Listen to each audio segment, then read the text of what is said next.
Are you tired of learning how to heal from an affair, but not actually healing? Maybe you've gone to marriage counseling, but it hasn't gotten you anywhere. Or you've spent months struggling to heal and you're tired. If you're worried you might never be able to get through this on your own, then consider letting us help you. Go to healingbrokentrust.com and discover how working with Brad or a member of our team can make the difference you're craving. That's healingbrokentrust.com. Hi guys, it's Brad Robinson, and you are listening to Healing Broken Trust, where we talk about how to heal from infidelity, affairs, cheating in your relationship, in your marriage. And it's just me today. We had a baby girl, January 25th, so we're really happy about that. And she's honestly fantastic. It's been she's really been easy. Our first child was easy, but we're less stressed. So Morgan's, not able to join us. She's taking care of things. I'm here at the office talking with you, helping us discover how can we heal from an affair and really trying to make this process demystified. It can seem very leering, very overwhelming. How do we heal from an affair? I don't know anybody that's come back from an affair. The reality is people every day are healing from affairs, and it's something that can be done, and there's a lot of reason to know that we can and to have hope in it. And so other people are doing it, people who are not any smarter than you, not any better than you, their situation is not any worse than yours, and they're doing it, and because they're able to do it, we know that you can do it as well. And so I want to share with you guys, though, a really powerful concept. I think it's one of the most important concepts to healing from an affair that really nobody discusses. Nobody talks about this. There's a lot of emphasis on other things, but this is such a crucial part of healing that I think if you go online, you listen to material, you read certain things, you're not going to find anybody talking about this. And I have people come into my office from all over the place, all over the world. I met with people, and you name it, I've met with people from there. And part of this is, there's nobody's talking about this, unfortunately. But it's such an important part of healing. And if we've had an affair, we get that, okay, I've hurt you, I got to be there for you. I need to try to be your rock and be your base, and I need to really try to help you heal. And I think that's an important concept. That's kind of like, duh, I need to help you heal. I need to be honest, I need to be transparent, and I need to be open. I've hurt you. I need to help you heal. That's an important concept. But there's another part of this that is also really important that doesn't really get discussed. And we've talked about it in different ways, but never as directly as that we're going to talk about it right now. And basically the idea is to help us heal from an affair, to help you guys move forward.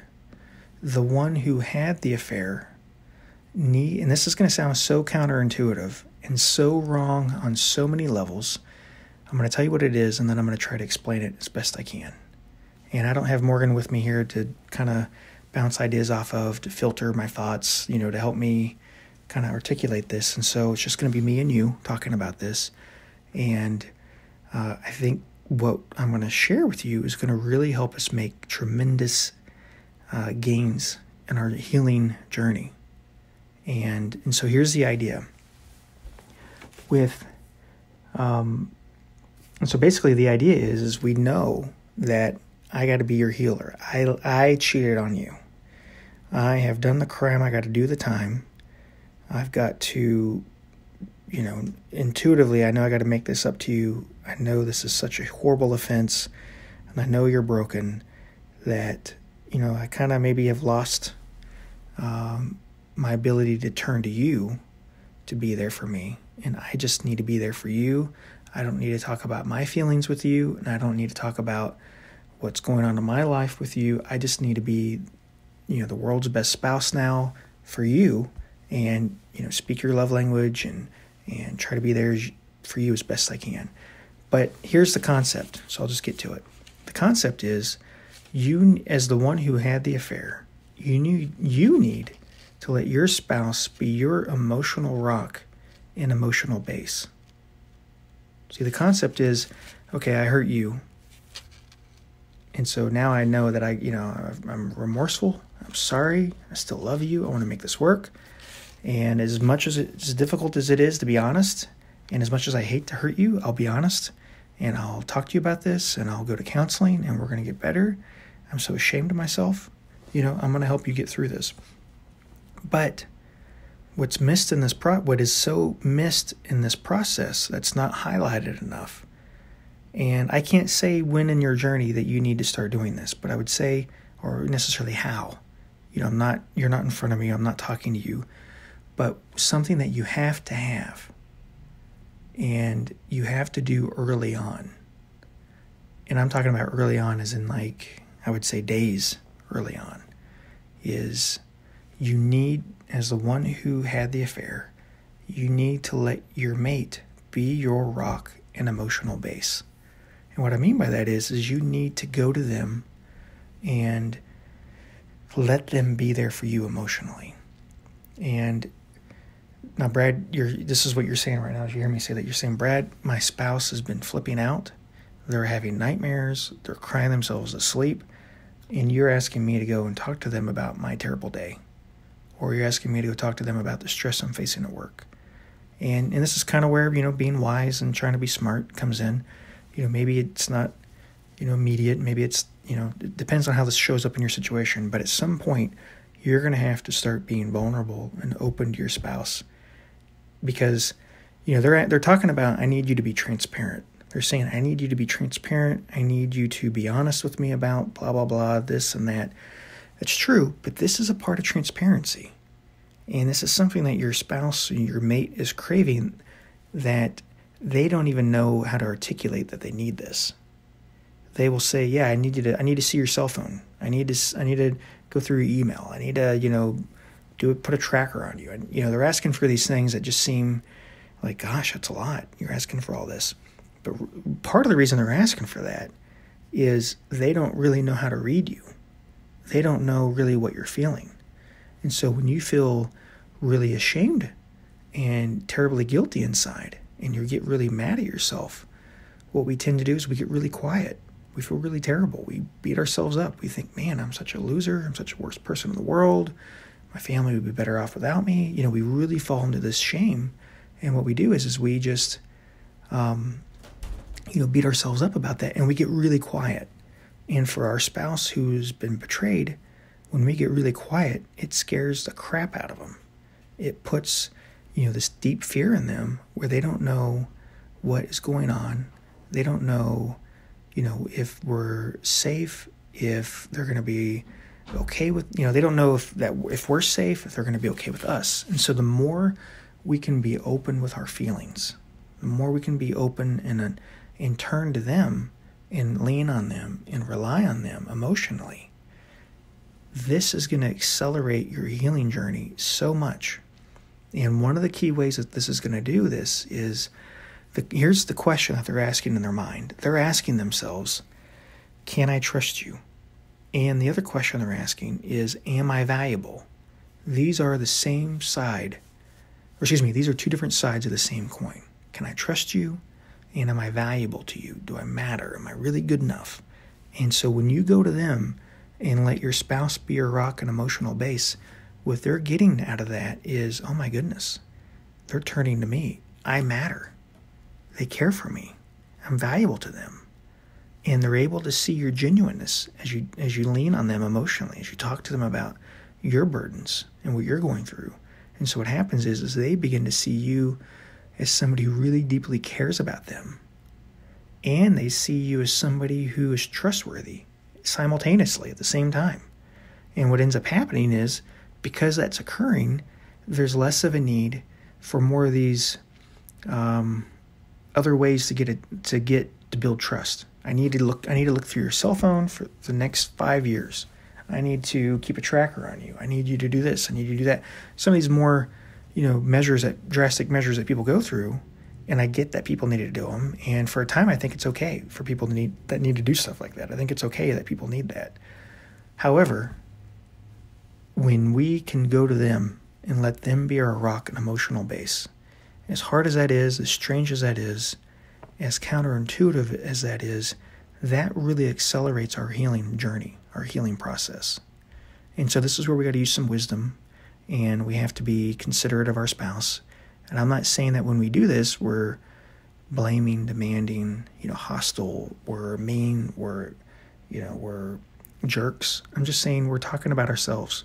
This is what I've been feeling. This is what I'm struggling with. This is what I'm going through. This is what, this is how this is, we're talking about our emotions and our feelings. We're being vulnerable.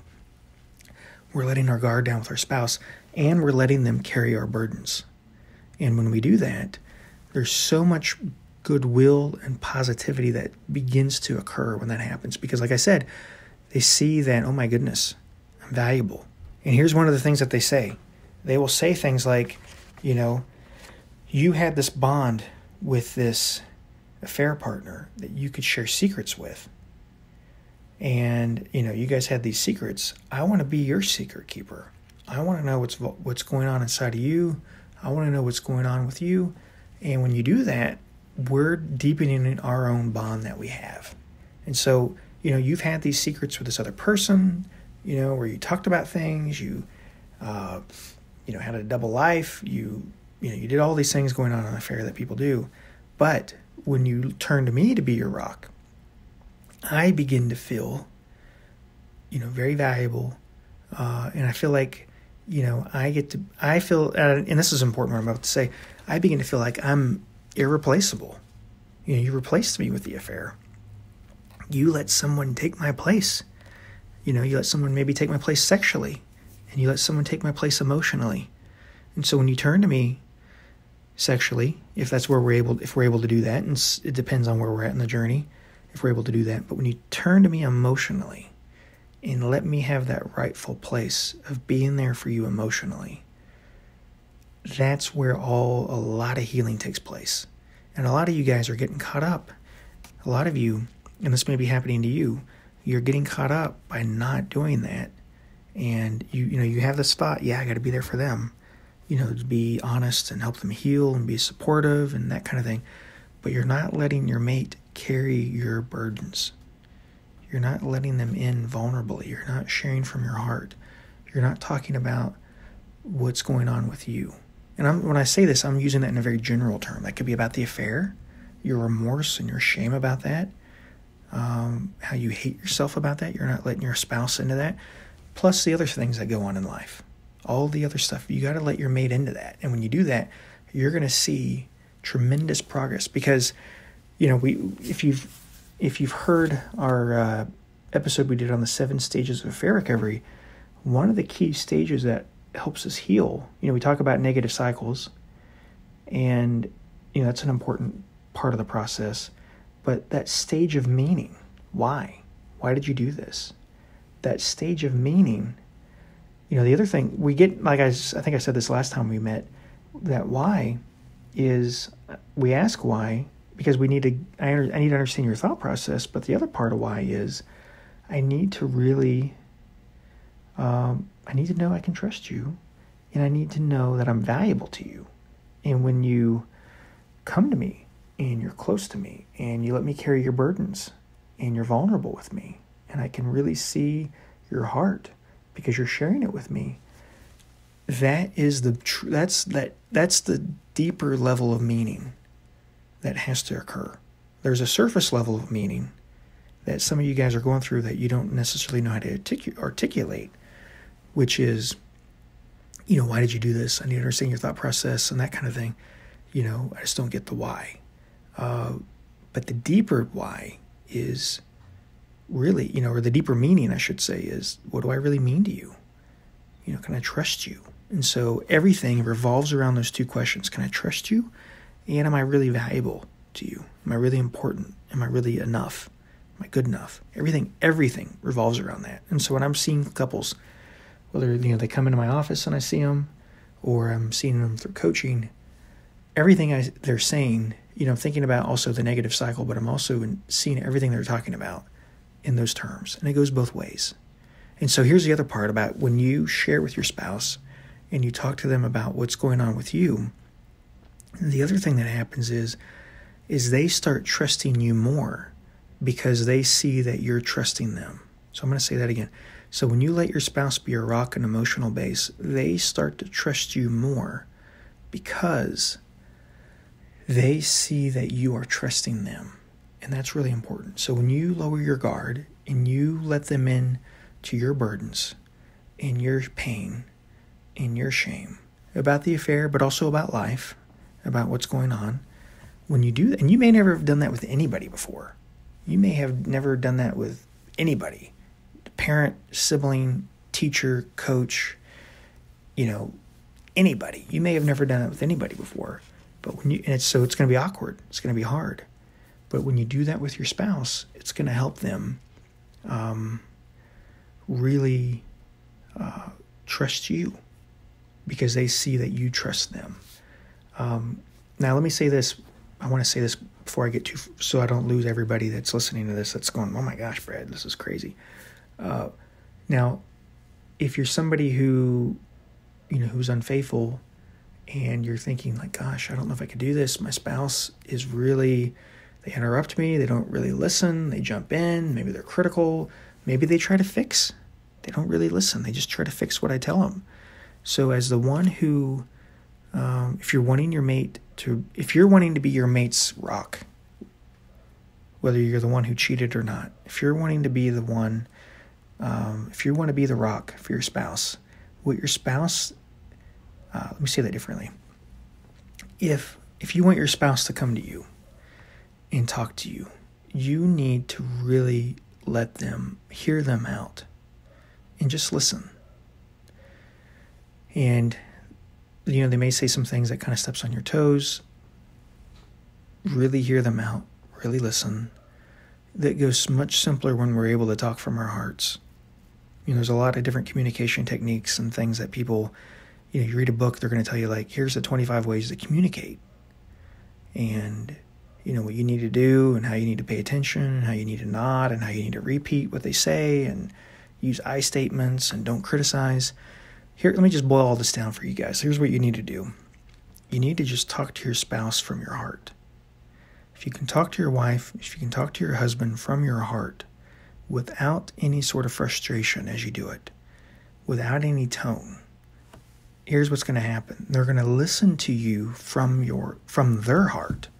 So if you can talk from your heart and you can talk about what's going on with you, you talk from your heart, without a tone, without any frustration, as hard as that is, I know it's hard, that's why people come to see me, because this is very hard, is if you can do that, they will be able to listen with their heart, and they will be able to really be receptive of what you're saying.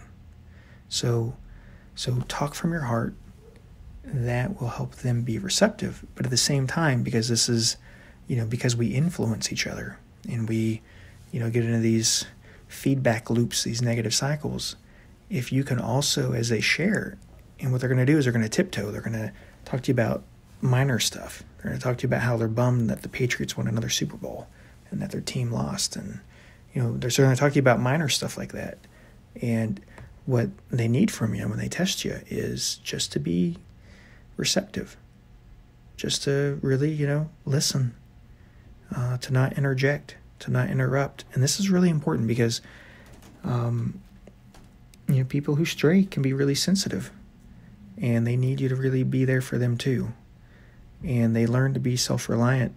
Part of that's through childhood. Part of that may be through things that have happened in your guys' relationship. And so if they feel like you're really listening to them and that you're there, they'll be more likely to be open. So don't interrupt. Don't try to fix it because those things come across as maybe judgmental or like you don't care. And so really try to listen to them.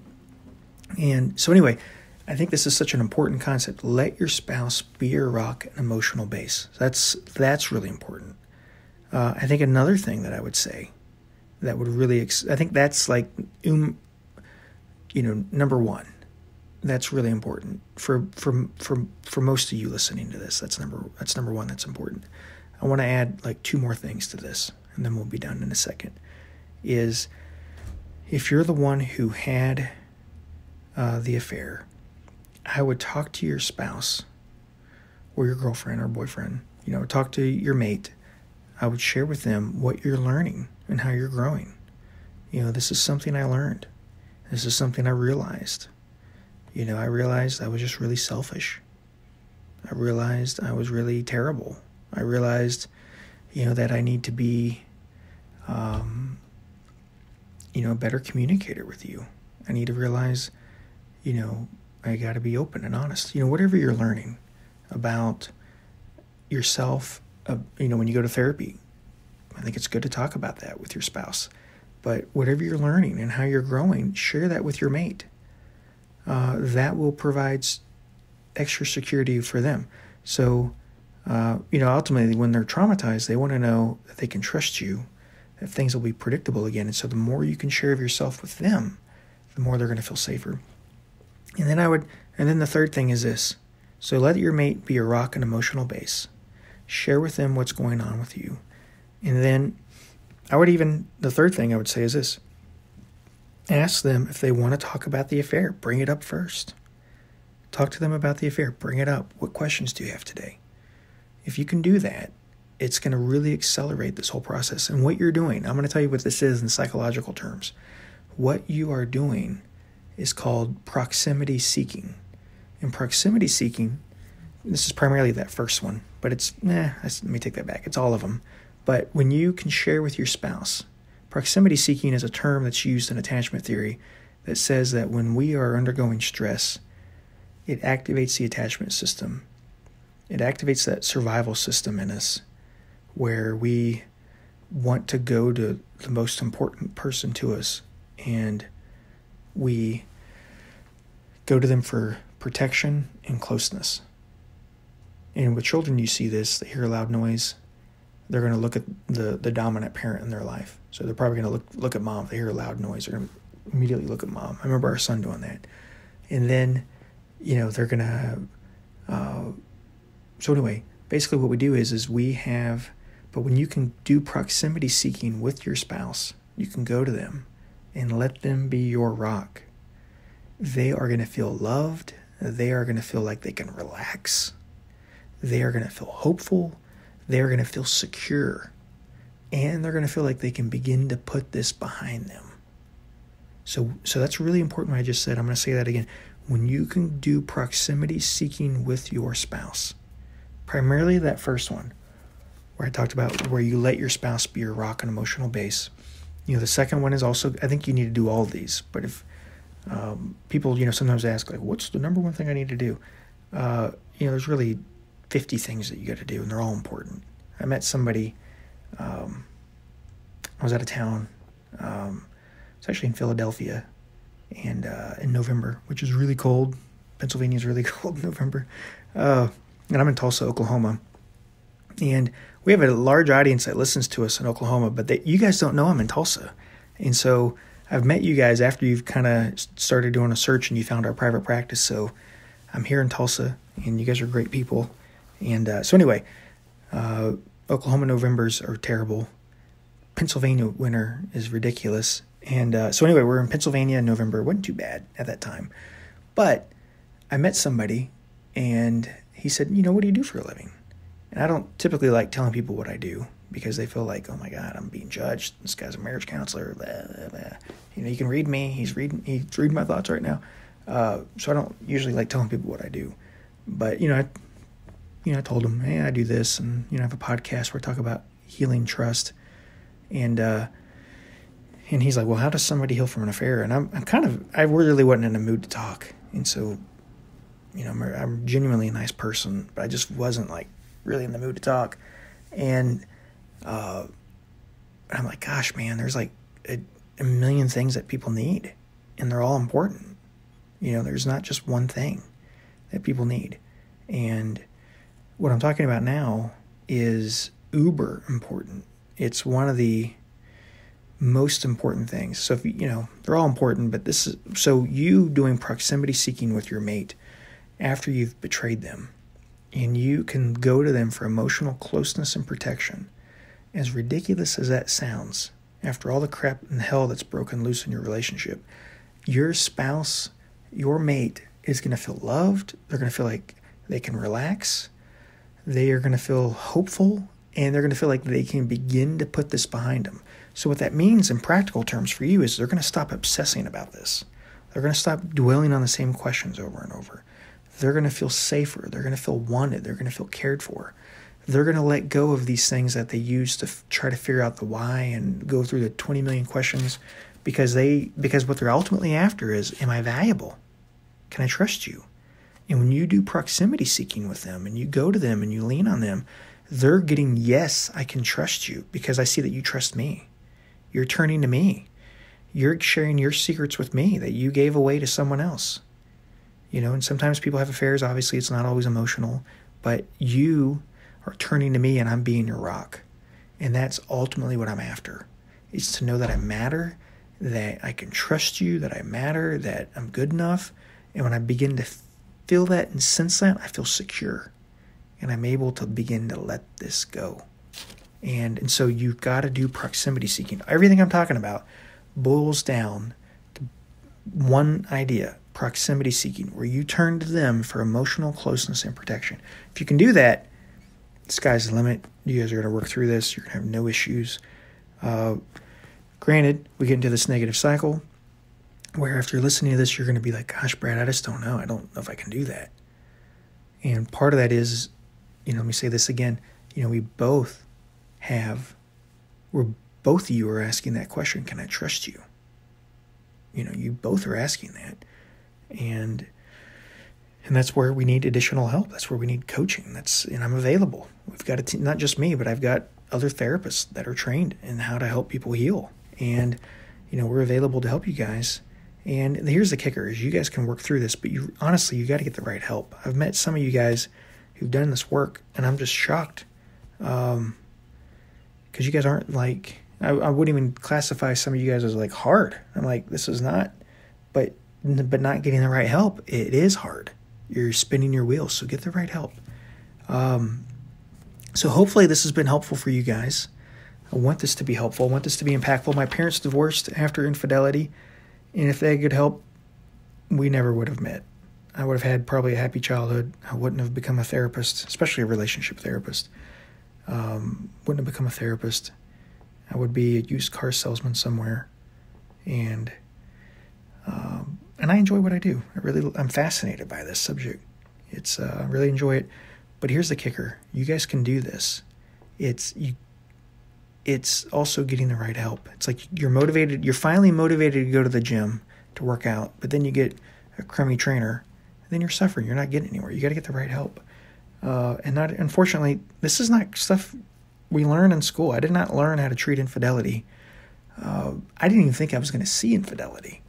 You can hear the papers turning. That's me going through my notes, just making sure I've got everything covered. I didn't even think I was going to see any infidelity. Maybe 1 out of 100 couples. It's easily half of what I see before the podcast audience. And, with the podcast audience, it's practically everything I see. And so you got to get the right help. And some of you guys are really in situations that are probably bleak and feel hopeless because you're not getting the right help. And it's very rarely do I look at a couple and say, gosh, I don't think I can help this couple, or I don't think they're going to make it. I just don't think that way. I've seen too much success and too many results to think that way. So I'm trying to be helpful. Like, part of this isn't your fault. If you're struggling with this, I wouldn't even blame you. Like, that's what my profession is about, is helping you guys deal with relationship issues. But we are severely undertrained in dealing with infidelity. Like, nobody talks about how to heal from an affair. Nobody. Like, it's really, it's bad. And so you're going to counseling, you're going to therapy, you're not getting anywhere. You need to work with somebody who knows how to help you with that. That's why I do what I do, to try to help inform the public educate you guys on what you need to do. But also I do this because I want you guys to have, like my parents, wanted them to have somebody who could help them, and it just wasn't available back then. So I hope I'll see you guys soon. Thank you for joining me today. Morgan hopefully will be with us. If she's not, it'll be me and you again. And we're going to get there. You guys are going to work through this. It's, this is not Mission Impossible. We're not, trying to stop an atomic bomb going off in 3 seconds. This is doable stuff. And no matter where you're at, this is doable. The most, these interactions between you and your mate are the most important things. Some of these situations that you're in seem really bleak, seem really hopeless. Trust me, like it's really not. It's really not. Like, it's not. I don't know how to. I'm trying to be reassuring, but I don't know any other way to say it. It's not hopeless. It's not bleak. You can do it. It's really just a matter of getting the right help. Anyway, I will see you guys next time. Have a great month, and I will see you guys coming up soon. Thank you. Bye-bye. Hey, one more thing. If you want to break free from the affair once and for all, go to healingbrokentrust.com for personalized help or a self-paced online program. That's healingbrokentrust.com. There, we can provide you with the personalized help you really want. healingbrokentrust.com. We'll talk to you soon.